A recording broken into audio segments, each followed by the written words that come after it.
Hello everyone and welcome back to the Confessions of a Teenage Witch podcast. My name is Ella and I am your host, and today we are going to be talking about the book The Power of Now by Eckhart Tolle. I think that's how you say his name. And this book is very, very good, but there are some things that some people may not agree with. There's a lot of things said in the book that are difficult to grasp for people. So I thought it'd be an interesting book to make a podcast episode about, because I have been reading it lately, and ever since I started reading it, I was like, I've got to make a podcast episode about this. So I'm going to be talking about one main teaching from the book, and I'm going to be having multiple episodes about this book because there's lots of different similar teachings that all deserve their own separate episodes to go properly in depth about. So yes, but before we get started with talking about that, let's first talk about my holiday. As promised, I said in my video the other day that I would tell you about the chaotic stuff that went down before we could enjoy our holiday.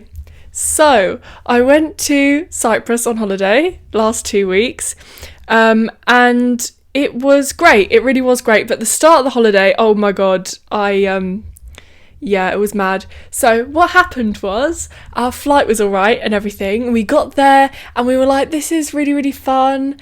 But because our flight was at like 6 a.m. in the morning or something ridiculous. So I got an hour's sleep before we went to the airport. It was one of those flights where you have to get up in the middle of the night to go to the airport. We left the house at like 1 a.m. Which was mad, and we drove to the airport. We went from Gatwick, which is brilliant. Gatwick is an alright airport, I guess. And we were sorting all the stuff out. We went through everything. We went on the flight and we got there, and Cyprus is 2 hours ahead. And so when we got there, it was like late afternoon, I think. I can't actually remember, it was ages ago now, but we were really, really tired, so we didn't do a lot on the first day. We went to the shop and everything, and then we came back and we were relaxing. We went to sleep, and then I woke up in the morning and I see my parents, and they say to me that we don't have any power or any water. I was going to say power and electricity, but they're the same thing. So, apparently, even though this was like 10 o'clock in the morning or something, we hadn't had power since midnight. So basically what happened was my dad woke up in the middle of the night and he tried to turn a light on or something, and the light wouldn't turn on. So he thought that, there's just a power outage or whatever. But no, the power outage lasted all throughout the night, and he was very stressed about it because we literally just landed in the country. And the day before, we'd gone to Papantonio's, which became iconic on our trip. It's like the supermarket that you get in Cyprus, because there's only 2 Lidls. So it's very, very costly buying groceries. But anyway, we had filled up the fridge and put some stuff in the freezer. Luckily not too much stuff in the freezer, and then in the middle of the night the power went out and a lot of our food went off. So that was great, especially as the prices in that Papantonio shop, oh my god, I cannot believe it. And like some of the imported goods are like really good price. Like you can get like a ginger beer, one of the fancy mini bottles of ginger beer, for like €1 or something. But if you want a bar of dairy milk chocolate, it is €6. So I had to go 2 weeks without dairy milk, which was very, very sad. So now I'm back. I've been eating lots of dairy milk, but my family has been a bit concerned about the fact that I eat like a strip of dairy milk chocolate every day. But it's just incredible. Like I would rather just have a really, really clean diet, and that's the only unhealthy thing I eat all day. Like, that is everything. Anyway, so, yes, we didn't have any power. In the middle of the night, my dad tried to ring to get it sorted out. Did not get sorted out in the middle of the night, and they said there was a local issue with the power, which was irritating. So we're like, oh, okay, if it's a local issue, but then it would go back on, because everyone around us had power and water. So yes. Anyway, so we kept ringing the holiday company to try and get someone to sort it out, and luckily, finally, after having no power all day, around 1 o'clock in the afternoon, it was actually 3 o'clock, we had the holiday representative people come over, and they came and saw what all the issues were, because there was a couple of other issues in our villa, which weren't that big of a deal, but they want to make sure that all the villas are perfect and they're stocked right and everything. But people don't look after stuff. People had nicked the most ridiculous things, and possibly burnt stuff, so that we literally didn't have a baking tray. People are just so careless. But anyway, so they came over and they were like, oh gosh, this is awful, we'll get it sorted out. So we finally had an electrician come over and he sorted it out.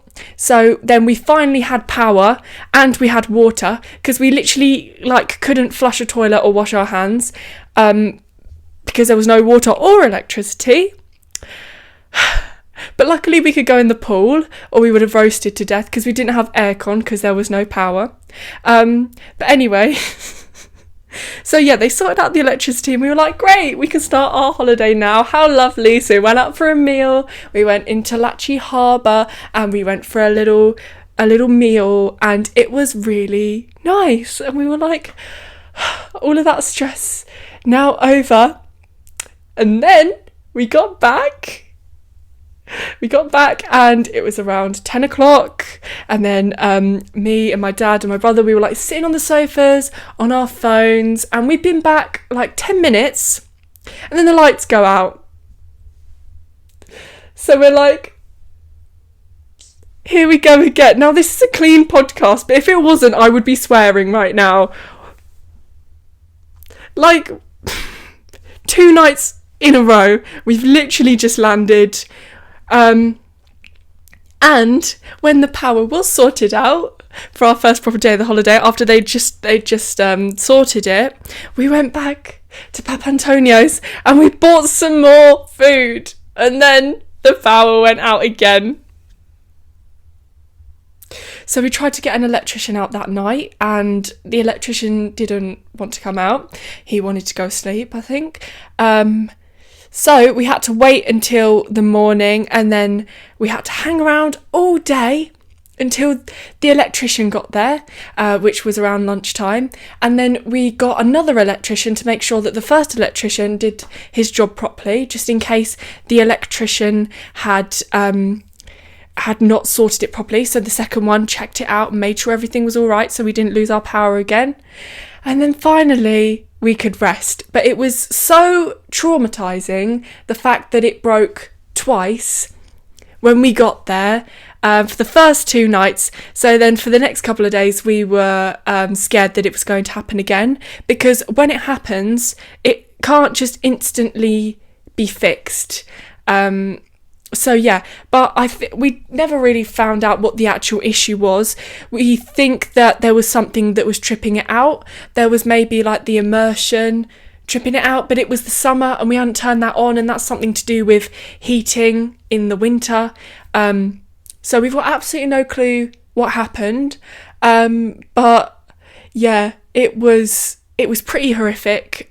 We all suffered quite a lot because of it, but luckily the company are giving us compensation for what we went through, and we're getting a refund on the days of the holiday that we had to deal with these issues. And luckily it didn't happen again over the next 2 weeks, but it was horrific because we were literally, when it happened the second time, we were sitting around in the lounge, and I had to put a candle on whilst we rang people, and we barely had any charge on our phones to try and ring them.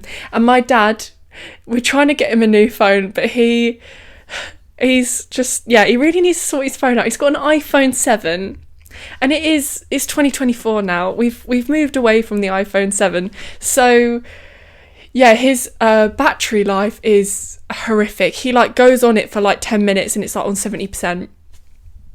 And then it just drains really quick. So sometimes he goes out and he forgets his phone, which is really bad when you need him when he's gone. But anyway, yeah, that was my holiday. If you want to learn more about my holiday, I've got videos coming out about it.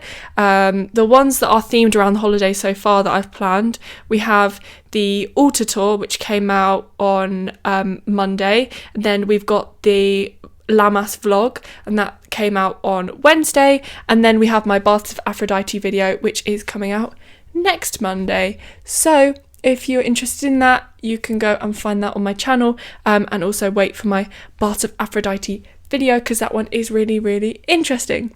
So yeah, that was my holiday. There's the horrific story. Yeah, it was tough. But anyway, we're here now. We're home. It's nice. I've got to try not to make this episode too long because I've got to go and get a bus for my driving lesson, my first driving lesson back after being on a holiday. I'm really, really excited. This is now the working hard part of the learning to drive, because I've got to make sure that I put in hours, that I really concentrate, that I really do really well so that I can pass my test next month, because my test is on the 9th of September. Which is approaching very, very quickly. And also, I can't believe next podcast episode, when that comes out, I'll have my A-level results.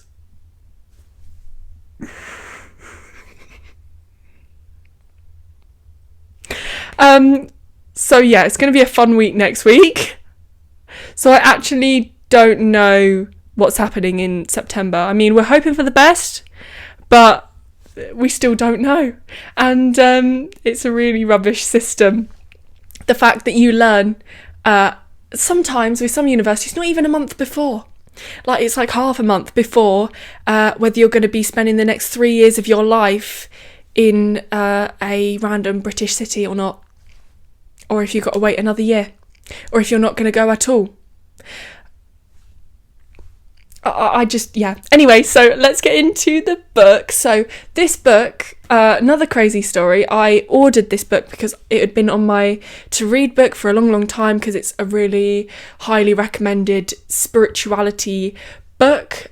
So I had it on my list for a long, long time, and then I finally caved and bought it. And I bought a second-hand version of it because I thought, let's be good for the planet. Let's buy a second-hand book. And it arrived, and the company sent me a really horrible coffee. The company sent me a really horrible coffee. Why do I keep saying coffee? It's my brain saying that it wants coffee. Coffee right now. They sent me a really horrible copy. It was really dirty and the cover wasn't very nice, and it was one of the really, really old versions of the book. 'Cause this book is like 20 years old at least. So yeah, I wasn't very happy with that. So I sent it back, but Amazon has this thing where you send something back but you still have to pay for the delivery if it's one of the book sellers that aren't them. Why? That's a really rubbish system. Why do I have to pay for delivery for something that I'm returning? I should not have to pay anything. In fact, they should give me money off for my next book, or they should give me a free one. Because sometimes I have received a book in the post and it's not been very good quality, so they've sent me another one. So I've ended up with 2 of the book. So yeah, it's just like the complete opposite. Why do I have to still pay for it if I've sent it back? Anyway, so what ended up happening, because I didn't want to buy another copy of this book, I thought I'll just wait until I buy a copy. And then Spotify started doing this thing where you can listen to audiobooks as part of your premium subscription. So me being the music lover that I am, I have a premium Spotify subscription, so I can listen to audiobooks. So there's so many audiobooks, and I'm going to make a whole like Spotify witchcraft video, so I'll talk about it more in depth there. But there are so many books about witchcraft, about spirituality, that you can listen to for free if you have a Spotify subscription, and it is really, really great because you can listen to it like it's a podcast, and it kind of gets your mind in the right headspace when you want to have like a little spiritual day. I've been trying to replace me going on my phone in the morning for me listening to a spiritual audiobook. So you get 15 hours of audiobook listening a week, which can sometimes be listening to 2 whole books, which is great, because I don't have to keep buying books, because I have accumulated some books that I don't really want and I'm probably not going to read, but I keep saying to myself I'm going to read them, but I'm not going to read them, and I spent money on them, so I'm worried about getting rid of them. So I'm really glad I can read audiobooks. Then if I really, really like the book, then I can go and buy it. And that's what I love about libraries as well. You can go and read a book, and then if you really, really like it, then you can go and buy a copy if you know that you're going to read it again. It's a lot more sustainable.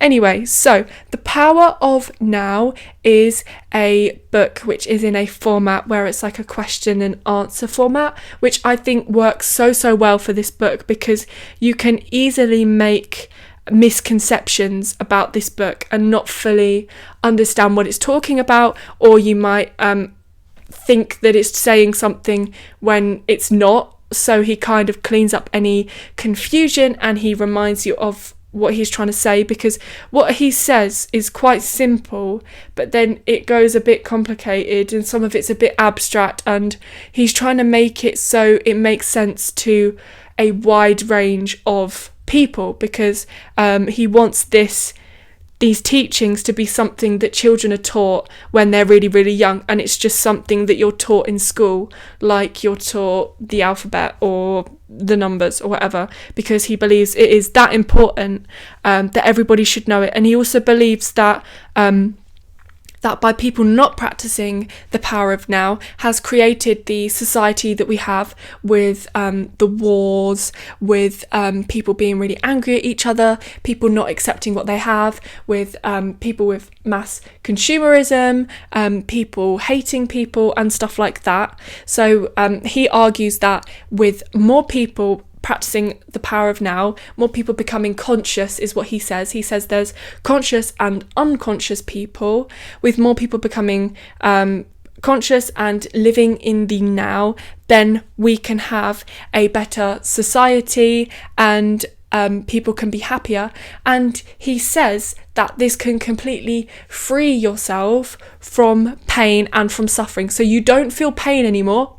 You don't feel heartbreak. You don't suffer, which I think is something a little bit I'm not sure about, which I want to talk about either in this episode or another episode.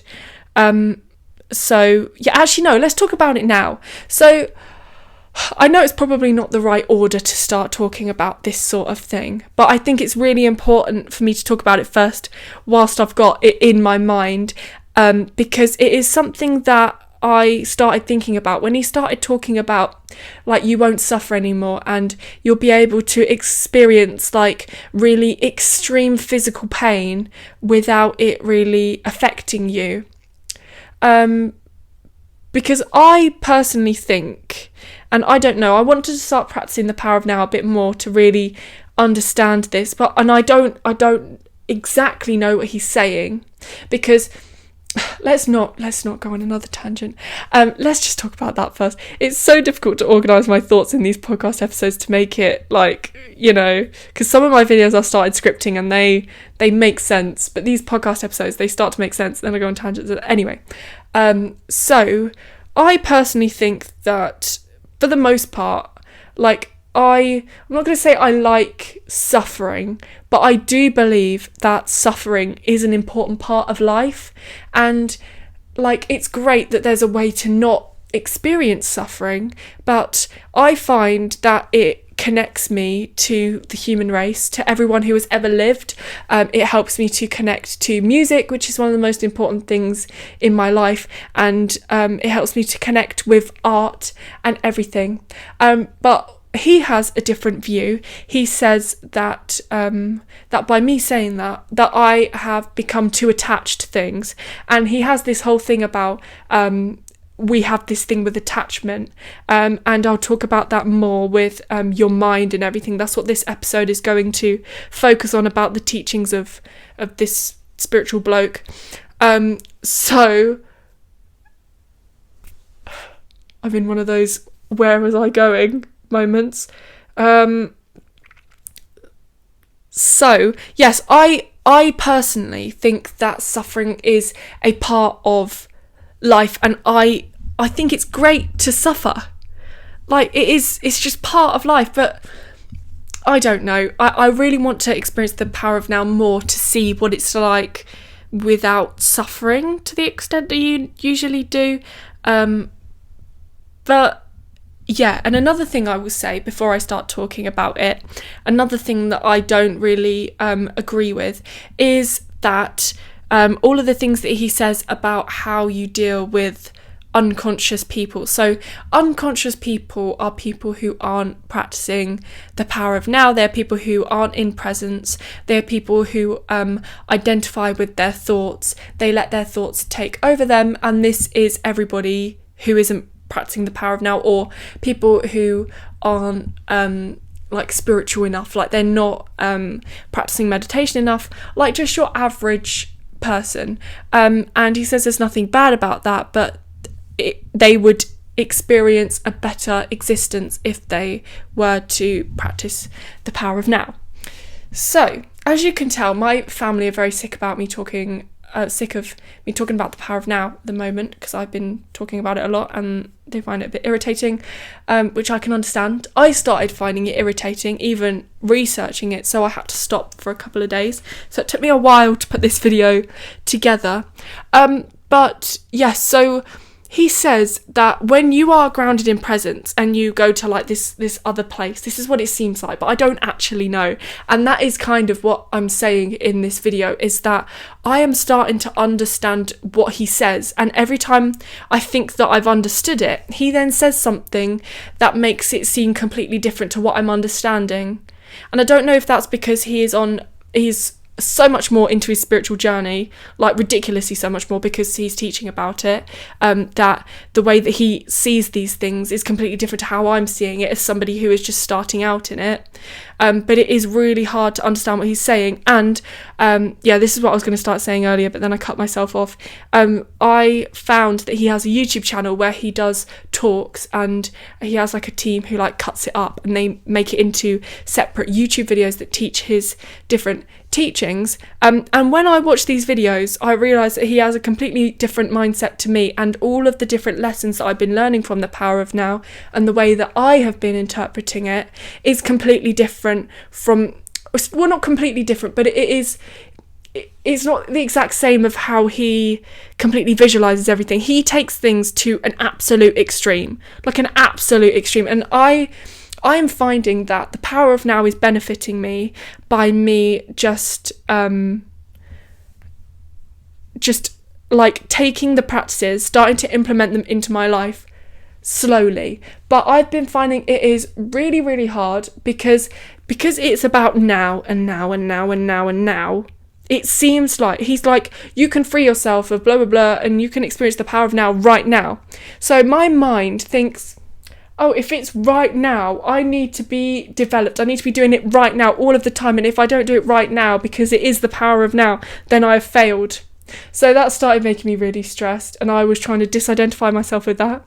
But yeah, anyway, I think that's enough rambling about my issues with the power of now.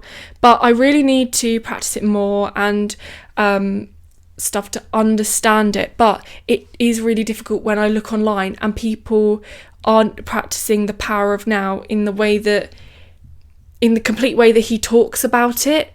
Because yeah, the comments, sometimes people say stuff and it's just like they interpret it in a way that I interpret it, or they interpret it in a completely different way, and it's just like not true. For example, I wanted to find out when practicing the power of now, so when you're deeply in presence, and I'll explain about more what the power is now later on in the episode, because all of this probably doesn't make sense without me even saying that, which I apologise for. He says that if you want to be with unconscious people and you want to kind of stay rooted in presence, but you want to talk to them, then you need to have like most of your attention on the power of now, on your presence and your breathing and you being there in that moment, and then a small amount of your presence, of your mind, of your focus on them and what they're saying. And when you do this, then you start to see beyond their words. You start to see them as this spiritual being. You start to really see their soul. Or I just really don't get it, and that's the point of what I'm trying to say, is it's really hard to understand what he's talking about when I've lived my life a whole other different way, to now see what it could be if I keep practicing this. I don't know if I want to go to that place, because it is unknown and I have only ever known what I've experienced, and to hear it like that, it doesn't sound right, and it's completely different from anything I've ever seen that you could experience spiritually. I've only ever heard people talking about like connecting with trees and like being able to meditate for 10 hours without taking a break. So I really am finding it difficult, so I'm having to give myself time with it, and I'm just really slowly seeing like how it goes, and not putting pressure on myself if I have days out where, not days out like out and about, but if I have days where I'm not properly practicing the power of now really deeply, then that is okay, because I am learning about what it's like without it, and I'm finding that my days where I, in my own way, practice the power of now, so I'm really conscious of like the sounds that things make when I'm cooking or when I'm walking about, or my breath, and when I separate myself from my thoughts, I feel so much more present, so much more happy. And when I first started reading The Power of Now, the first 2 days I started reading it and started learning about it, because once you've read like the first 2 chapters of the book, you can already start to practice it and understand it. It really doesn't take long in the book until you hear like the core principles of it, which is really, really good. But then as the book goes on, it starts going into what is he talking about territory. But anyway, so yeah, the 2 days that I did that, I felt so immensely happy. Like I have not felt that happy in a while, and probably when I felt that happy, it's been from external factors. And the whole principles of the power of now is about it being like internal happiness, and the belief that you can be happy and you can feel present in whatever environment you are in, except from like if you're in abuse or something. Like you have to remove yourself from being like abused in any way. If there's anyone treating you really, really badly, you shouldn't put up with that. But in any kind of job or anything, if you practice the power of now, you can live your life how you're living it, but like love it a lot more. So yeah, and you can be so much more happy, and you kind of become like a different person because you kind of separate yourself from your thoughts. There's lots of terms that he uses like ego and pain body, which I won't go into today because I can't really remember what it means. I'm going to be talking more about the mind today. But yeah, it's very, very interesting to do it, even in your own way, because life just seems so much more like it's not passing you by really quickly. You can really experience everything, and you're not searching for something constantly to either stimulate you or make you happy or to change something. It helps you to be able to accept what is, and that's something that I've been trying to say in my mind lately. Like I said a couple of months ago, well, it's probably more than a couple of months ago now, it's probably like 7 months ago, my yoga video. I made a video about yoga, and I'd been practicing it for a month, and I was talking about how much it had helped me, and I said that there's this thing that Hitomi Mochizuki says. She's one of my favourite YouTubers. She makes like videos about her daily life and like spirituality and stuff. She says, there is nothing in life that you can't breathe through. And that quote, like even saying that, just gave me chills. Like, it is such an amazing thing to live by. So it means that you can literally deal with anything because you know that you can breathe through it, and there's nothing that you can't peacefully deal with. And one of the quotes from the book that I'm talking about today says, there are no problems, only situations. And I think stuff like that is really, really nice to live by. But anyway, what was the quote that I started talking about? And then I started talking about that, and now I'm confused as to what I'm saying. I cannot remember. I think I'll remember in a minute. Anyway, so yes, I don't know what I was saying, but let's just start with what I've written down as notes. So one of the first things that he talks about is your mind. So he talks about, and a lot of the things that he says are really, really simple, but they're very, very profound, as I said earlier. So you might feel like you know these things already, and that's amazing because it means that you are more likely to accept them and to start practicing them. So anyway, he says, you are not your mind.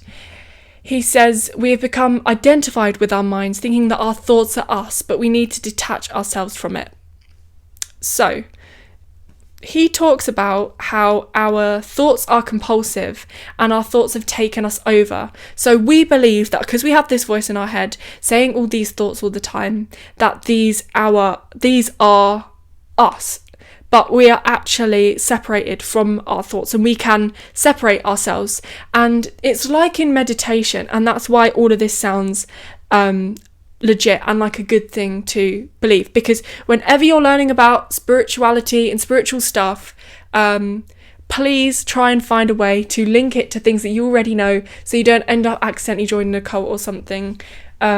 Or following a spiritual teacher who wants your money, or following a spiritual teacher that teaches things that you don't agree with. So this already links to something that I know to be true. And yeah, even the most trusted spiritual teachers that people have read books about and everything, you should always try and work out if it is for you and if it makes sense, and if there's anything that you've read before that it links to.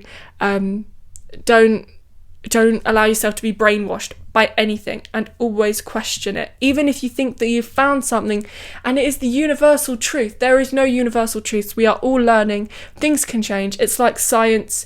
All of my science textbooks could be complete rubbish, and that's what they teach us at school, because all of these things have just been proven by scientific evidence, but there could be experiments that could disprove these things. So nothing is concrete, nothing is the concrete truth. There could be other things that we don't know, and that is a really important thing to accept. Anyway, so I wrote, reflecting on this, by doing this, it's like you're in a constant meditation, as when you're meditating, you observe your thoughts as they come up, but don't become caught up in them.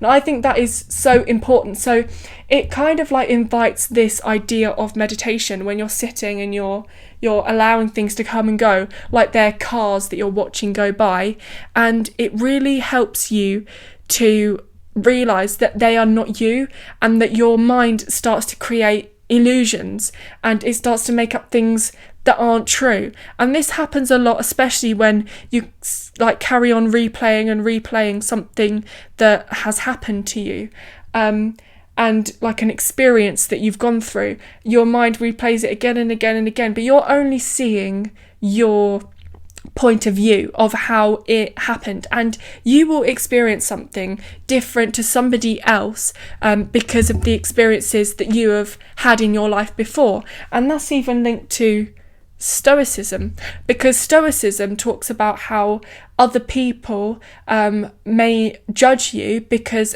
they see things that they don't like in you, and that's why they don't like you, or people judge you or are jealous of you, and it's all a reflection of them. So that is really, really important to remember, that these thoughts often, they're not true. And we can actually use that to our advantage, because with manifestation, we can convince ourselves of things, saying that they happened when they didn't happen, so that your mind thinks that your dreams, the things that you want, are true, and they've already happened to you, because your mind doesn't know, it can't tell what is true and what is not true.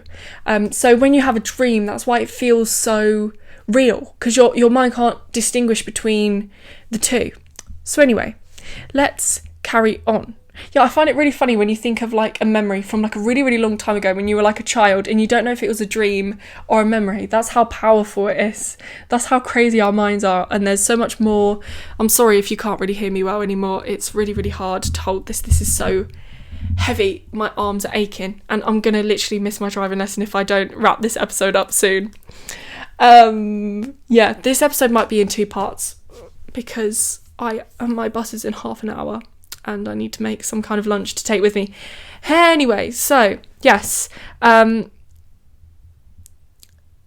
what I said was, they say it's like people say that meditation, when you're watching your thoughts go by, it's like cars going by, or it's like clouds going by. You're observing it, and you are not your thoughts. So that means that these compulsive thoughts that you keep having, or like random thoughts that you don't like, you know that they are not you. So if you think something that isn't true and you don't like one of your thoughts, then that is okay, because you now know that that is not you. Like, you are separated from it. So yes, so I've said that you can take this philosophy into your everyday life, and this helps to organise your thoughts better and to not worry about things unnecessarily. By living in the present, you realise that all you have is right now, so you don't need to go into the future and the past as often as you do. And that is something that I'll probably do another episode about, like the future and the past aspect of the power of now, because he talks about how you only need to take short journeys into the past and into the future. You shouldn't become too nostalgic and too attached to your memories, and I think that's really, really great, but I think it does take some thinking about to decide how you're gonna do that, because memories are so important as a thing. As a human, we love memories. We love having really cherished moments with loved ones. We need that. That's like part of us. So it's going to take some learning and some everything for me to kind of see how to find the balance between the two, because this is all about balance. This is not about me completely shedding the person I was before, because I really like the person that I am at the moment. I think it's great, but I know I still have lots of growth that I want to do, and I'm going to change so much going over the next couple of years, like so crazily I'm going to change, and that is okay. So yes, it's all about acceptance, which is another thing that he talks about. It's accepting what is. That is what I started talking about earlier and I forgot. Yes, accept what is. That is what he says. So now with that, it's helped me to start to understand how I'm going to cope with some stuff that I've been struggling to work out spiritually. So, you know, like when you have a really, really annoying noise, like when someone starts mowing the lawn and you've got to listen to it and you want to meditate. So he talks about, and this is going to take so much more work for me to actually put this into practice, because it is something that annoys me so much. I hate like electrical whirring noises. They actually make me lose my mind. He says that if you can't change it, then you have to accept it. So you can either work it into your meditation, or you can, oh my gosh, it's so heavy, or you can just accept it somehow. So I don't know, but I need to do some more work, because I don't really know how to advise with all of that sort of stuff. If you've figured it out, please let me know, because I actually have no clue. That's just the beginning of me trying to sort through my huge issue. It's one of my main issues with keeping this up. The 2 main issues. First thing, the noise. Like when I start getting into the power now, and I'm really like into my feeling present and all of this, I then get knocked out of presence because someone starts mowing the lawn. So I need to find a way to cope with that. And second thing, as I talked about earlier, when you're surrounded by unconscious people, like when I'm with my family, I end up going into my normal mode where we're like having a conversation, and I really, really like that. But there are issues with it, because some of the stuff that I talk about with my family, or that we like experience as a family, it kind of doesn't really align with the teaching, so I can't completely do that. But I have started to find a way where I'm really calm and I really like deal with stuff well. Like if something goes wrong, I just remain calm, but it does take a lot of effort at the moment. So I think that with more practice, it will get better. So yes, anyway, let's carry on.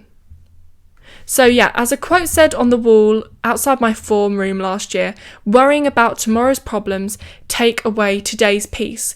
And I used to read that a lot when I was stressing with my A-levels, and it was really irritating because I couldn't stop worrying. I couldn't find the off button, as Eckhart talks about. He says at the beginning of the book, can you be free of your mind whenever you want to? No, I can't. So that means that I am unconscious and I need to work on my brain. And yeah, I am working on it.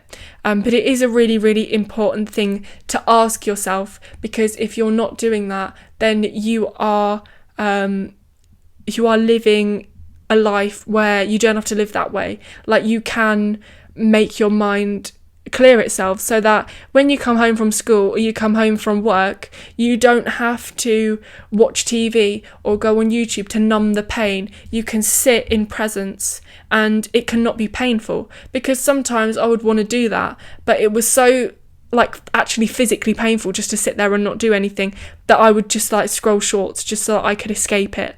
But he talks about how you can find a way to be able to just do that, just sit there and just like stare out the window for like a really long period of time and just be happy with it, which I think is really, really great. So yeah, he says, have you found the off button to your mind, to your thoughts? Can you switch it off whenever you want? And he says, if not, then your mind is using you. And he says that your mind it takes over you as a person, and it makes you act irrationally, and it affects your life, and it robs you from happiness. So yes, but then I find with the happiness thing, he says then you can't become attached to that happiness that you find, and that is really, really hard, and it's going to take a while for me to understand that. Anyway, so he says, create a separation from yourself and your thoughts, and know that they are not you, and your mind can...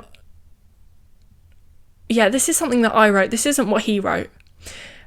Your mind can often convince you of things that aren't true, but don't judge your thoughts. Just let them go like waves on a beach. So yeah, I wrote that. That's my interpretation of what he says. So yeah, when you're watching a beach and you see the waves go and go and go, they could be like your thoughts. Your thoughts come that often, and some of them are really random, some of them are stupid, like let's go and eat an apple, or oh gosh, I've got to make a video for next week and I don't know what it's going to be about. That's not me lately. I've got so many video ideas, I literally don't have an issue. I'm going to start making videos so into the future that my appearance is probably going to look different.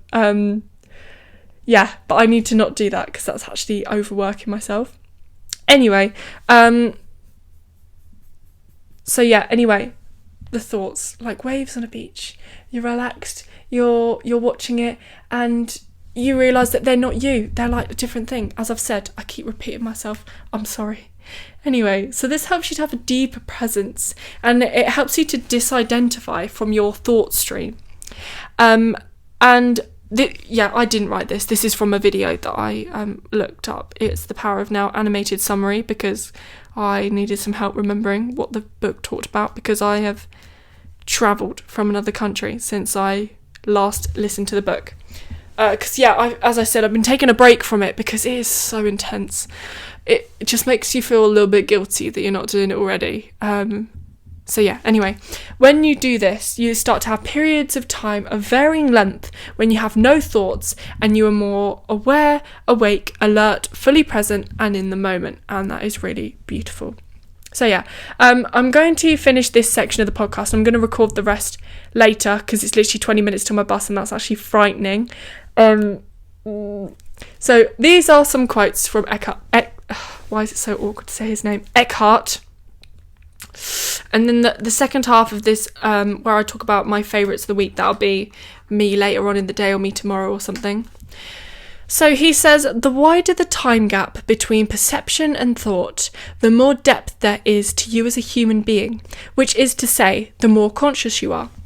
So I'll let you sit with that for a second. Then we have the single most vital step on your journey towards enlightenment. Yeah, this whole book, if you do these things, then apparently that's how you reach enlightenment. So I didn't know that about this book. Like, I've always thought, yeah, maybe one day it'd be nice to be spiritually enlightened. But I didn't know that this book was like the main thing. That's how you do it. Or one of the main ways you start to understand how you do it. Didn't know that. Was not intentional that I read this book to do that. I just thought, oh, that sounds great. Lots of people recommend it. I will read it, see what it's like. But anyway, yes, is this. Learn to disidentify from your mind. Every time you create a gap in the stream of the mind, the light of your consciousness grows stronger. Very beautiful. The moment your attention turns to the now, you feel a presence, a stillness, a peace. You no longer depend on the future for fulfillment and satisfaction. You don't look to it for salvation. He talks about that all the time, about salvation. Like, he talks about the, what do they call it? The something fallacy. I can't remember. There's like a word. People talk about it often. It's like that thing where you think, oh, in the future, my life will be better. Sometimes that is true though. Like, my life is better than when I was doing my A-levels. I was like, as soon as I can get through my A-levels, things will be easier. They are easier. They are. So in some ways, it is true, but also in any situation, as he says, you can find a way to be happy, to be in the power of now, and to be able to deal with any of life's issues in any parts of your life that may seem difficult. So yeah, I found a big way that I'm trying to do that is cutting down screen time. Because I find when I go on screens a lot, I go to sleep and then I close my eyes and I'm trying to sleep and my mind feels like a fairground. Like there's all these lights, like there's random lights that flicker around like in my mind when I'm trying to sleep, and there's like loads of busyness and like loads of random words and blah blah blah blah, and I'm like, oh my god, is that what screens is doing to my brain? That is frightening. So yes, salvation. He says, don't do this for salvation. Don't do this for salvation. All you have is the power and now, blah, blah, blah, pain, body, ego, blah, blah, blah. You could probably become him if you read the book and you read some of his other books and you listen to his podcast and you watch some of his videos. You could completely understand what he's saying and then you could start to say it, because that's how simple the power of now is. Everybody can do it. Anyway, final quote we have, one day you may catch yourself smiling at the voice in your head as you would smile at the antics of a child. This means that you no longer take the content of your mind all that seriously, as your sense of self does not depend on it. So there we go. That is going to be the end of this section of the podcast. And I will see you when I finish my driving lesson. When I come home. Is it raining? Luckily it's not raining because I don't want to have to take an umbrella unnecessarily. And we shall see if I crash. No, I won't crash because my driving teacher actually doesn't make me go on the dual carriageway when I'm not ready. So yeah, I'll see you in the second half of this episode in a second. Hello, so we're back. It is darker now, so I've put on my little lights. We got a little cozy vibe. We've still got a lot to talk about, and I think we've already hit the 50-minute mark, which is a bit crazy. This might end up being my longest YouTube video yet. We shall see. I don't know. Hello. So I think I've had the gain up too high on this episode, so it might sound really rubbish, so I'm really sorry about that. Now we're going into this new section of the podcast, and this is a really, really short section of the podcast, and this is going to start being at the start of the podcast episode. But yeah, I thought let's make these episodes more complicated by me adding a whole new section, even though they're literally going to be like 30 seconds long. But it's basically just a part of the podcast where I remind you guys some little nice reminders that help your mental health, your physical health, and your spiritual health. So I basically just, why am I saying it like this? So yeah, this is the thing. So I just want to say, make sure that you have, if you haven't already today, take one mindful deep breath into your belly and really kind of take in the space around you. Or even if you have today, even if you've done a yoga practice or you've meditated today, make sure that you're dropping back into your awareness. And make sure that you are going on your little nature walk. If it's not today, make sure that you do it this week. Make sure that you have drunk enough water today. Have you had a drink recently? Maybe you should go and get one. And also make sure that you get some light exercise, even if it's just like walking around your house or walking to school. Well, school isn't even on at the moment, but like walking, I don't know, around, or like doing like a fun dance workout or just dancing to your favourite song. Make sure that you get a little bit of exercise, and don't go to bed too late. So yeah, I just wanted to do some like nice cute little reminders, some like, I'm going to call it kind reminders, just things to remember that to look after yourself, because like, I don't know who's watching my podcast, but we could have people here who don't look after themselves, and don't have anybody watching out for them. So I thought that would just be a fun thing just for everybody to hear. I think everybody should hear. You got to take your mindful breath for the day. You got to make sure that you're drinking enough, and you got to make sure that you're doing your little bit of walking or whatever, a little bit of exercise, and going on your little nature walk. So yes, that is that section done, and now we're moving to the final section. I'm going to keep this as brief as possible, but it's going to be really difficult because I have picked some really, really fun things to talk about this week. So if you are a regular listener, you know that the last half of this podcast is about my 3 favourites of the week, and this is usually it's quite easy to pick my 3 favourites, but this week it was a little bit tricky, and then I kind of like worked around it. Last week's was so hard to pick my 3 favourites because my mind was all over the place. Why is my nose itching in the most random place? I don't get it. Anyway, so my 3 favourites of the week. The first one is the artist Little Simz, and I absolutely am obsessed with her music at the moment. I never thought that I would be someone who listens to rap, but I absolutely love her music. So I have known about her since she won the Brit Award for the like MasterCard Album of the Year a couple of years ago.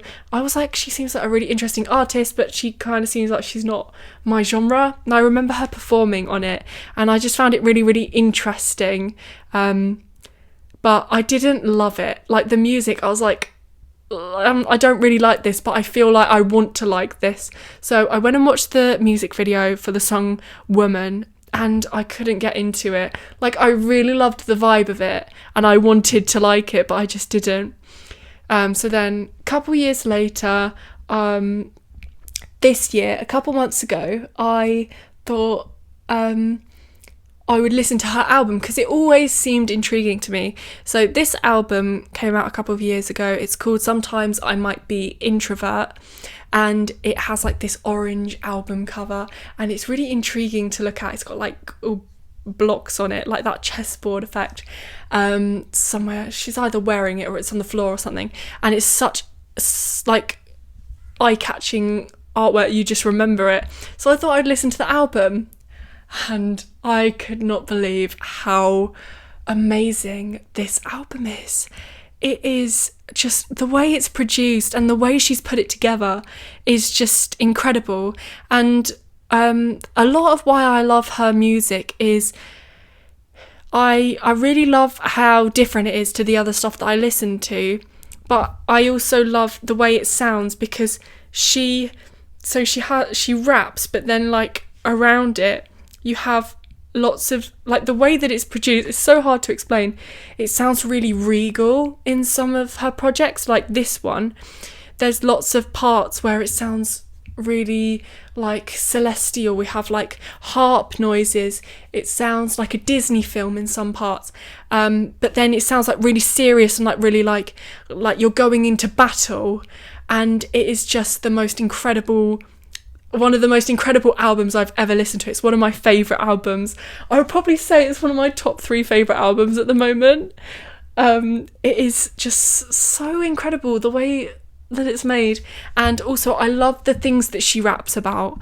Like, I really I think it's really important. Like, she raps about social issues and other stuff, and she also raps about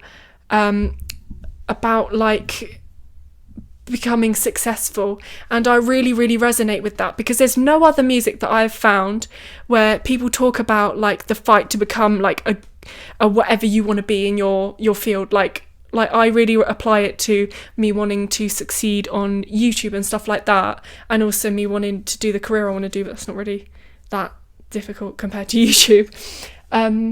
I kind of like her saying there's like this section in one of her songs, like, I want to be the greatest version of myself, and I'm like, all this stuff she says, it's all about like leveling up, becoming better, and like really building your career. And she like raps about all of this, and it is so empowering to listen to, because I feel like I really connect to her, and I'm like feeding off of her energy of trying to build this, because a lot of the music I listen to, the songs either don't make any sense because I don't really understand what they're about, or they're about like love, or about just something random. But I just really love the stuff that she raps about. It takes a while to get used to her voice, because I'm not used to listening to artists with different voices. Like, I've started listening to the Smashing Pumpkins, which I'll talk about more in another episode. I'll put that as one of my favourites in a couple of episodes time when I've got more to say about them.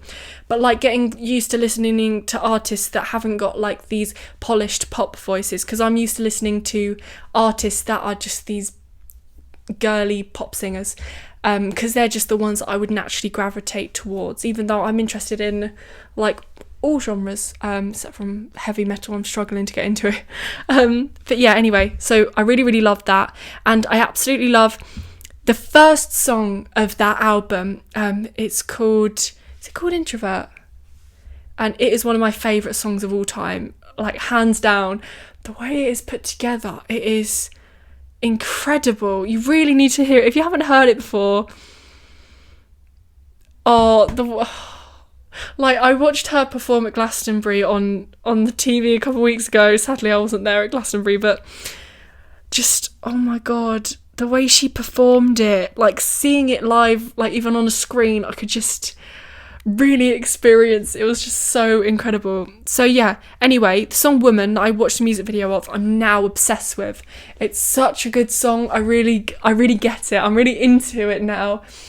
And yeah, what I love as well is like how quickly she raps. She says so much that when you go back and listen to it again and again and again, you hear things that you didn't hear before. And I really love that about music in general, but I feel like I really do that with her music, because it's so like quick. It's like Maisie Peters and Greta Ray, two of my most favourite artists, they sing so quickly. Like, it took me so long to learn, well, not so long, but like it took me a lot of listens to learn all the lyrics to like Greta Ray songs. I still don't know them because they are just mad. Like, when she opened for Maisie Peters and I'd only been listening to her album for like 2 months, I just barely knew the chorus because there's just so many. It's like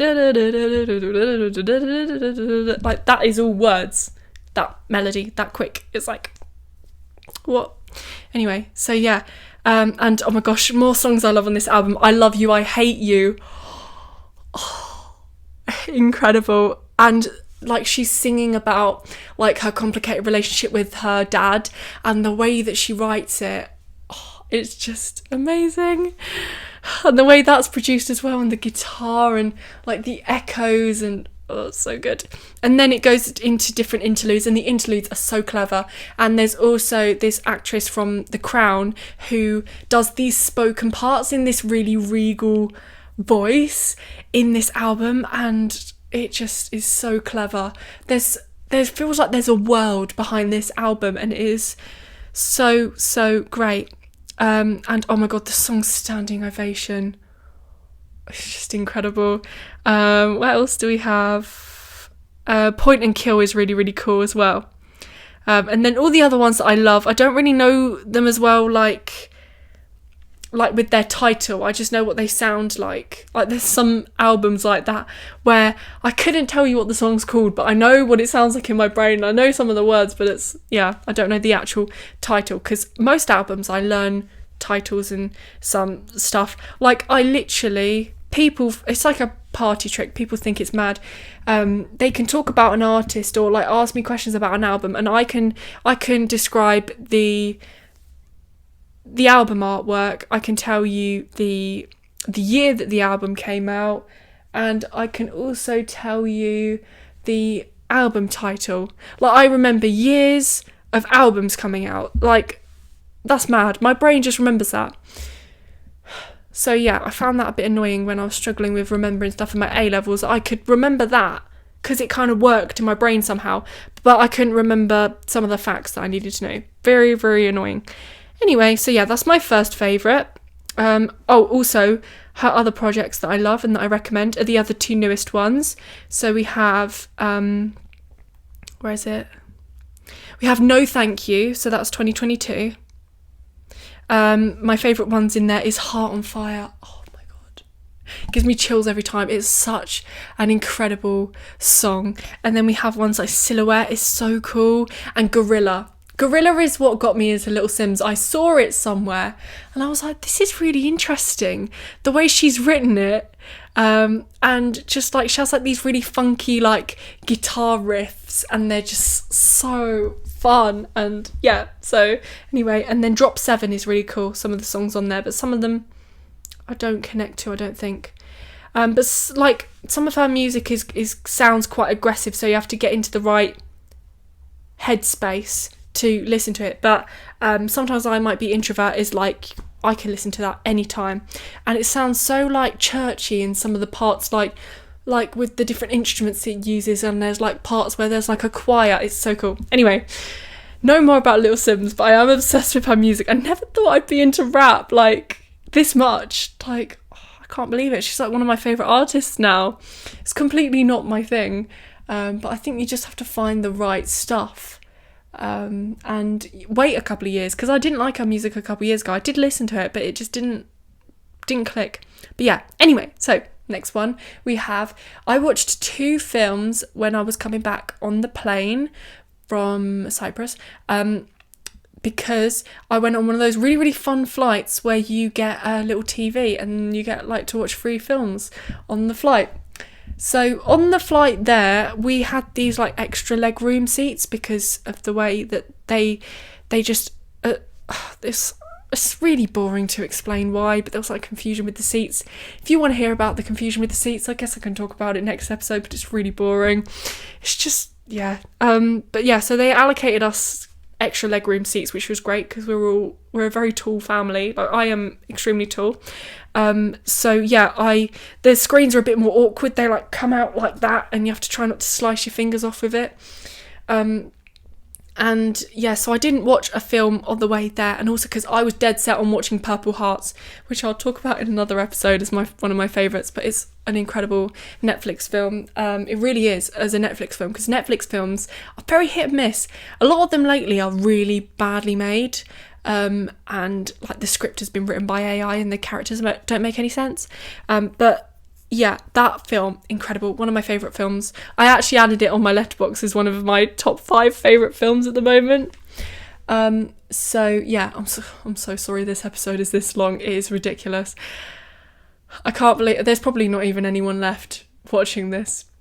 Anyway, so yeah, I decided on my way back that I would watch some films, and I found that they had the film that I'd been wanting to watch for so long, the Wonka film that came out in December, I think it was, about Willy Wonka, and I've been wanting to watch this since it came out, but I couldn't watch it because I didn't get to the cinema in time, and also because I couldn't really be bothered. And I'm so glad I didn't see it in the cinema. It's really not that much to write home about, but it was nice. It's a nice film, but it's not like wow, like when they were advertising it, like it looks really great, but it was an alright film. It's not like absolutely revolutionary, like it was quite clever, but there was so much CGI in it, it just looked really fake, and yeah, it didn't, and I thought it was nice, like the colours were pastel, like it was like aesthetic, like it was like Pinterest appealing, but it wasn't like, I really love how you have like the other Charlie and the Chocolate Factory films, that it's really vibrant. It really gives like that childlike energy. Like, we don't want dulled down colours for kids. It's like, we want the life, we want the brightness that children see in the world. That's kind of like reflected in the chocolate being bright, like in the other film. You want it to be like reflective of what kids see, and that film just really didn't seem children. It didn't really scream like this is about kids. It just seemed like it was just I don't know, but it was all right. It was interesting. And yeah, so it's basically about Willy Wonka, and he is trying to become a chocolate seller in London, and he is American, so it's a bit strange. But yeah, anyway, I find it strange, those films where they have both American and British characters, but they don't explain why they're both American and British when they don't need to be. It doesn't really make any sense to me. I think just stick with one nationality. And like, you can have an American character, but when you have films where it's like it's not part of the plot as to why they're from somewhere else, I'm like why can't he sell his chocolate in New York, or why can't he be English? Like, it didn't. I thought, why can't it be a plot point? But maybe it's because they really were dead set on casting Timothée Chalamet, so they were like, we're going to keep him with his American accent, but it has to be in England because it's based off a Roald Dahl book. I don't know. Anyway, so yeah, it was all right. Yeah, it was all right. Like, I guess I feel like I rated it highly and thought it was better because it's like I don't know. It was an all right film. Like, honestly, I don't know. I think I told myself it was better because it's like kind of part of childhood, and they kept adding elements from the first films to make you feel like it was like connected to like your childhood. But yeah, I don't know. It was all right. Anyway, so next one I watched on the plane, it was very, very close. I could have not been able to watch this film. It was tight because I had the exact amount of hours and minutes left on the flight as this film was when I started watching it, because I started watching a film as soon as I was on that plane, before it even got off of the ground. As soon as I could access that computer and I was watching the film that it would let me, I was watching it, and I only paused it when I had to pause it. So I could watch both films that I wanted to watch, so that I could watch Everything Everywhere all at once, because this film is so awkward to watch. Anyway, I think my voice is going weird because I've talked so much on this podcast today. So we're going to say my last favourite of this week is the book, The Power of Now, which was actually what this episode started out talking about. It feels like ages ago that I was talking about The Power of Now. But yeah, anyway, final thing I have to say about The Power of Now is that I think that it is a bit crazy the way that he says to deal with unconscious people when you're talking to them. He's like, if someone's really, really stressed and they're talking to you, you've got to put all some of your presence, some of your energy into being in full presence, and some of it listening to them, but you should try and like block out their bad energy, so that people interpreted that in the way that if they are working as like a therapist or something, that means that they've not got enough attention talking to their people and the people that they're dealing with. And I think that is really bad. I don't agree with that. So yeah, I'm going to try and find a way to have presence without being able to compromise that, because I love talking to somebody and having my full attention on them so that they feel loved and they feel like I actually care about what they're saying. I don't want to be thinking about presence and being here, being right now. I want to be focusing on them so that they know that I care. But that's just my personal opinion at the moment. I don't know, that might change. But at the moment, I feel like that is what I want to do, and that's how I feel. Anyway, I've talked enough about how I feel today. You've heard way too much of me. This is even too much of me for me to deal with. That's because there was a large section of this podcast that I had to edit out that was like 40 minutes long, where I said a load of unnecessary stuff that wasn't related to this episode. Me watching this right now, like me experiencing me talking for this long on a podcast episode is dangerous.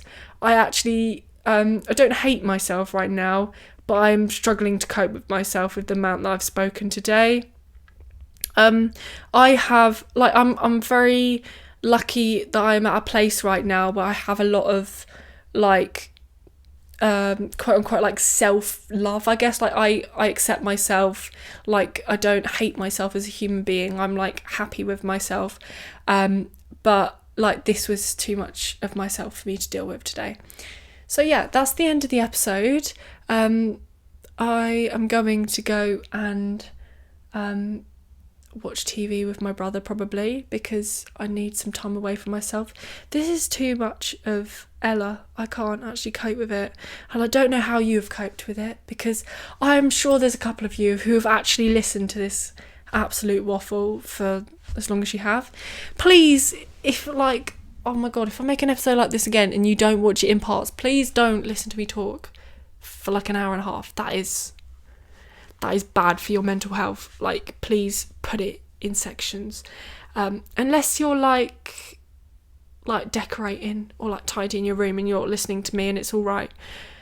But I would say after editing this episode that this episode isn't that bad. It's just that massive section. That's what I'm referring to. Because this episode would have been 2 hours long if I didn't cut that section out, and I'm so glad that I did. But that's too much. You don't need to listen to me for that long. That's dangerous. Anyway, so I hope this episode was interesting. It was very much all over the place. We talked about a lot. We covered The Power of Now, which I've been reading. I don't know if you can hear me very well right now. I opt for not wearing headphones, but I could. So I kind of know what I sound like. But I prefer to look natural, because when I watch myself in the mirror, well, it's not the mirror, like my phone, I'm looking at myself right now. That doesn't look nice to me. Like, personally, I don't mind walking around and looking like this in the real world, but I don't want people to watch episodes and see this. Like, I don't feel comfortable wearing headphones because I don't like the way that I look when I wear them. Not in like a horrible way, just in a like, I don't really. Yeah. Anyway, as we've established, this is enough Ella for one day. Hope you've enjoyed the episode. I've tried to finish for like so many times. Anyway, the emoji this week to leave in the comments if you actually made it to the end, which I actually feel like I should pay people at this point that you've actually made it this long to listen to me talk for this long, is the, what about presents? What kind of emoji is that? Leave the thought bubble emoji in the comments. You know, the big cloudy one that's like that with the little clouds coming off of it, if you're kind of thinking about this. And there's also another like speech bubble one as well. You could leave either one, both of them, whatever you want. And in the comments, if you feel like it, let me know what you think of this book. Have you read it? What do you think of it? And also, if you would like to see more episodes about The Power of Now, because I will be doing them anyway. You don't have any choice. I will be doing them, but it's interesting to hear if you actually want that content. But yeah, you don't have any choice in the matter. I will be making more episodes on this because it's great material for this podcast. So yeah, I am going to go and wash my face with cold water so I wake myself up. That is everything for the episode, and I shall see you all next week at the same time for the next episode, and I'll see you in my next video, which is on Monday, as I said, the Bast of Aphrodite video. Very, very excited to share it. I'm going to actually finish editing that maybe tomorrow so that I can actually finally let go of it because of how long I've spent editing it. Anyway, see you all soon. Bye!